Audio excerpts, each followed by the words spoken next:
Salut à toi et bienvenue sur la chaîne Les recettes traditionnelles françaises.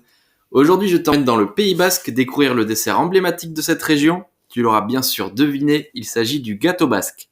Ce dessert, appelé etxeko bizkota en basque, est une pâtisserie traditionnelle de la province du Labourd et dont la notoriété dépasse largement son territoire d'origine. Rond et doré, tout à la fois croquant et moelleux, fourré d'une confiture de cerise ou bien de crème pâtissière, on le trouve à la carte de tous les restaurants du Grand Sud-Ouest, sur la table du dimanche dans les familles basques et en spécialité chez de nombreux pâtissiers. Le gâteau basque profite d'une réputation mystérieuse. Nombreuses sont les recettes et chacun y va de son ingrédient secret pour se rapprocher de la pâtisserie traditionnelle dont la première trace remonte au XVIIIe siècle. Une tradition veut que les premiers gâteaux aient été à la base de pâte à pain cuit avec la fournée et consommé un peu rassis. On se plaît à penser que le gâteau basque d'Ichatsu, fourré de confiture de cerises noires locales, pourrait être à l'origine du genre. Marcel Douirou, spécialiste de l'histoire du Pays Basque, indique l'origine pâtissière de ce gâteau, qui serait né selon lui à Cambo-les-Bains, station thermale située à 5 km d'Ichatsu. Les voyageurs y appréciaient des gâteaux appelés bistokak, dont la recette s'est perdue. Le biscotte, quant à lui, est l'ancêtre du gâteau basque. Tout commence vers les années 1830. À cette époque, Marianne Irigoyen, pâtissière à Cambo, confectionne le biscotte, ou gâteau de Cambo, depuis plusieurs années. Elle le vend notamment aux Bayonnais et Espagnols attirés par la station thermale de Cambo-les-Bains. Son commerce est particulièrement florissant pendant les 2 saisons des eaux, durant les mois de mai et juin, puis en septembre et octobre. En femme d'affaires avisée, Marianne a l'idée de vendre ses gâteaux tous les jeudis à Bayonne, derrière la cathédrale, sur la place du Pilori.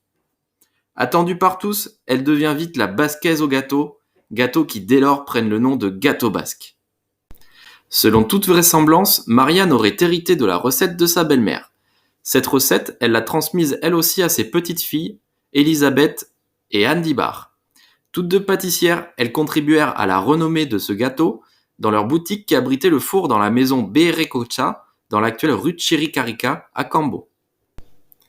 Bien que l'enseigne au-dessus de leur boutique indique pâtisserie Marianne, du nom de leur grand-mère, elles furent surtout connues sous le nom des sœurs Biscotch. Après le décès de sa sœur en 1939, Anne Dibar vendit sa belle demeure Labourdine. La recette du gâteau basque fut revendue à un pâtissier de Cambo nommé Ingres, brisant par conséquent la tradition de la transmission familiale. C'est d'ailleurs sa propre recette familiale que vous propose de découvrir Frédéric Marie Choulard au musée du gâteau basque de Sarre. Après ce petit bout d'histoire, passons à ta recette en commençant par les ingrédients dont tu auras besoin. Il te faudra pour la pâte 300 g de farine, 3 pincées de sel, 120 g de beurre, 200 g de sucre cristallisé, 2 œufs, 2 cuillères à soupe de rhum ou de vanille liquide et un sachet de levure chimique. Pour ta crème, il te faudra un demi-litre de lait entier, 3 œufs, 125 g de sucre semoule, 40 g de farine et 2 cuillères à soupe de rhum ou de vanille liquide. Voyons maintenant les étapes de ta préparation.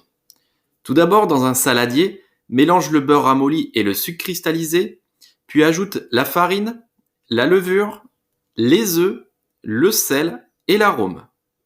Mélange jusqu'à la formation d'une boule de pâte qu'il faudra laisser durcir dans le bas de ton réfrigérateur.